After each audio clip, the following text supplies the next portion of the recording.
Grabe talaga. Ang hirap talaga pag ganito.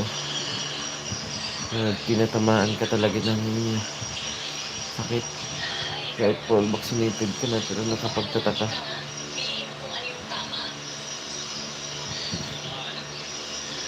Sobrang sakit talaga pag ganyan.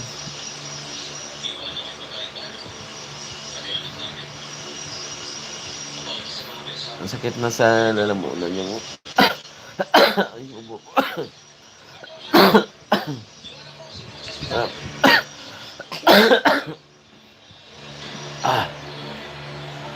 Nabalik-balik pa yung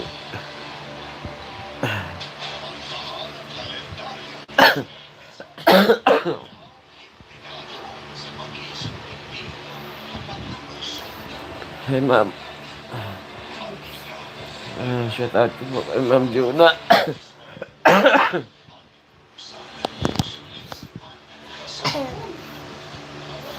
Ay, salamat sa salamat po.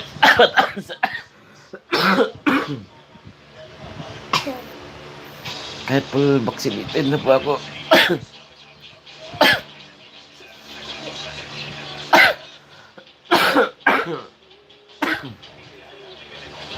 Hindi ko alam kung tinatablan pa rin ako ng mga sintomas ng COVID kasi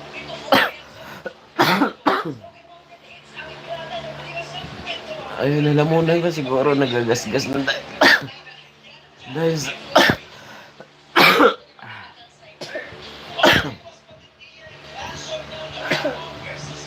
hindi ko alam kung affected yung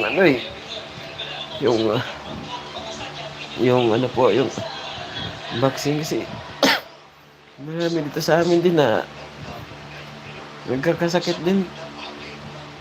Pero nabaksina na sila. Sa akin din, mga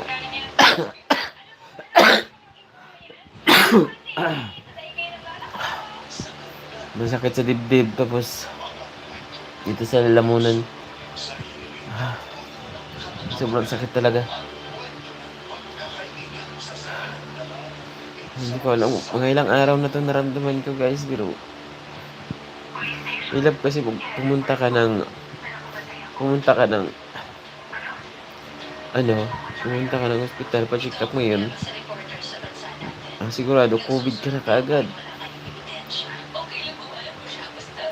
Pero ako mga akin lang gusto ko talaga pa-check up para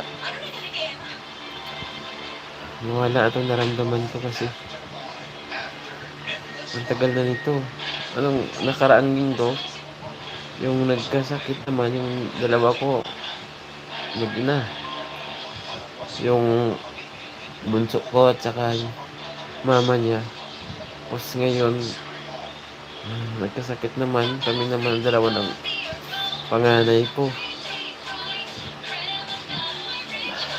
Yung panganay ko kasi nagsusuka, hilo. Sumasakit na rin yung tiyan niya sa ubo niya. Sa akin yung sumasakit yung dibdib ko. Tapos dito sa lalamunan. Grabe.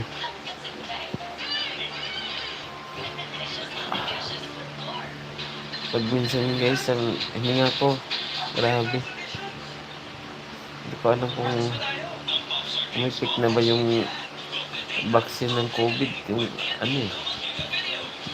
nagpa-flu vaccine nga rin din ako para siguradong hindi naman kasakit. Pero hindi ko alam kung tinamaan pa rin. Grabe. Hindi ko alam. Sana malaman natin kung epektibo ba talaga yung vaccine natin kasi sayang din ang ginagawa natin na magpababaksin tapos yun naman ang laki ko talagang tanong kung bakit tinamaan pa rin ako sa sakit nito kahit na full vaccinated na ako.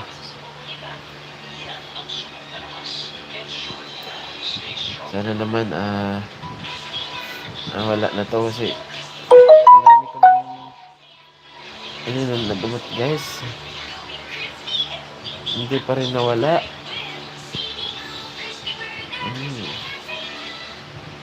Grabe. Mahirap. Hindi ka tuloy makapag-trabaho ng maayos. Dahil pag natayo ka ngayon, nahihilo ka lang. Tapos, kaya ito, towel, nilalagyan ko binabasa ko ng malamig na tubig. Nilalagay ko sa noo ko para maiwasan yung mawala-wala yung init na naramdaman ko. Tapos, yun nakagaan ng pakiramdam. Pero pag kanina nga guys, yung ginawa ko kanina sa sobrang init ko na talaga,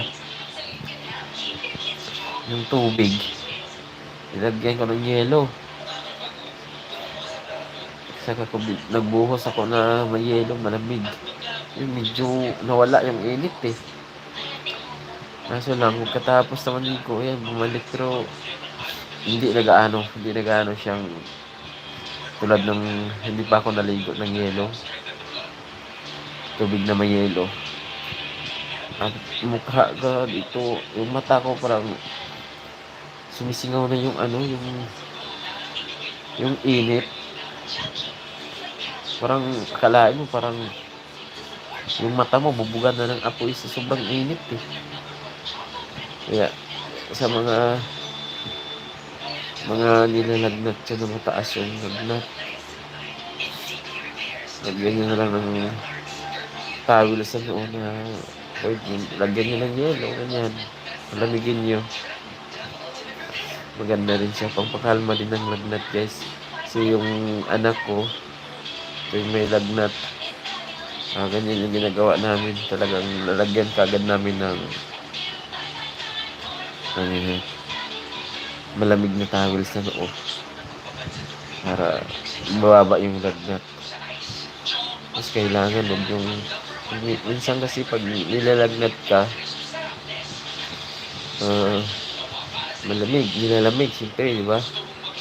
Kailangan lang talaga na huwag nyo talaga siyang kumutan. Hayaan nyo lang na wala siyang kumot dyan kasi parang kasingaw yung init. Kasi pag kumutan mo siya, yun, marang yung init yung makalabas at lalong tataas yung lagnat. Kaya guys,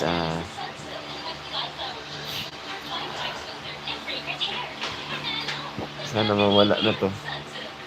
Kasi pag umubo ako dito sa lalamunan, talaga sobrang sakit na talaga.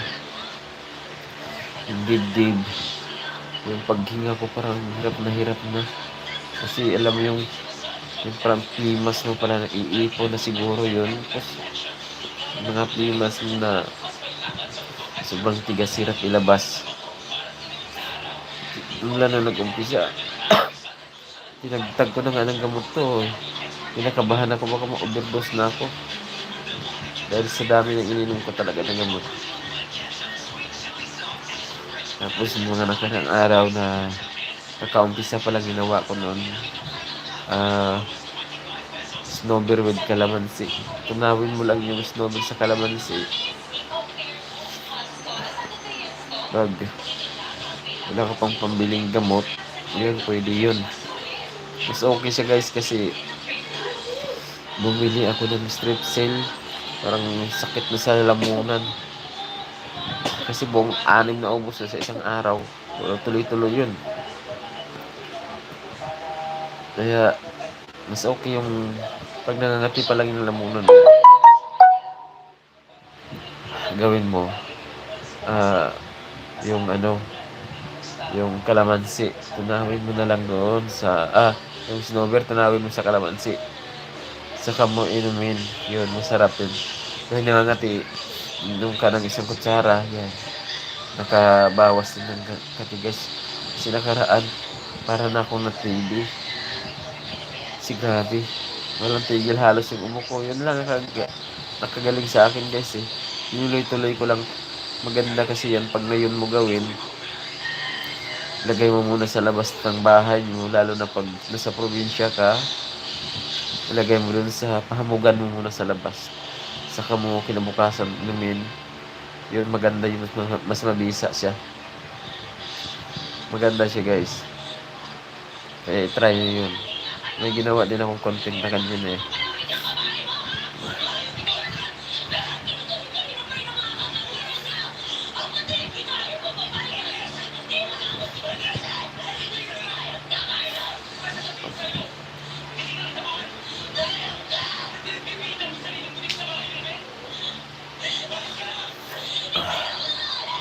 Sabi guys. Medyo hindi na siya tumaas yung lagnat yun eh. Medyo dito. Mainit-init. Tapos punasan ko na lang yan. Punasan ko na lang siya ng ano. Mamaya tawil na ano. Ito mo lamig. Inilagay akong yelo doon. Sa... Ano?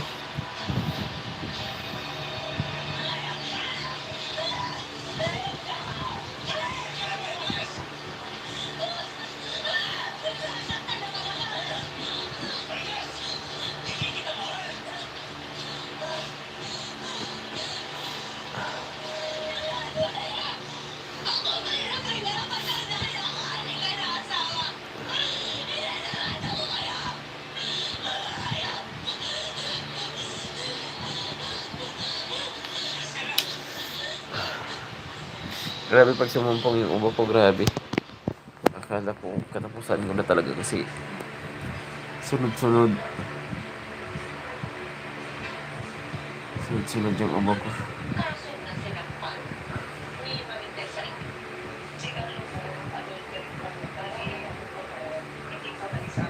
Okay guys, yun na muna ating live ngayong gabi. Dahil nga po sa kinaramdaman, parang gusto ko na talaga yung ilabas. Parang nakakagaan sa loob. Kaya sana mabigyan solusyon yung mga ganyan na mga full vaccinated na pero bakit tinatamaan pa rin ng mga ganyang sakit. Pupunta ka sa ospital, sigurado COVID ka na kagay. Kaya dito talaga ako pumunta sa ospital. Namili na ako ng mga gamot. Yan. Mahirap na. May COVID ka pa. Quarantine ka pa. Hindi ka pa nga pasok. Wawa ka.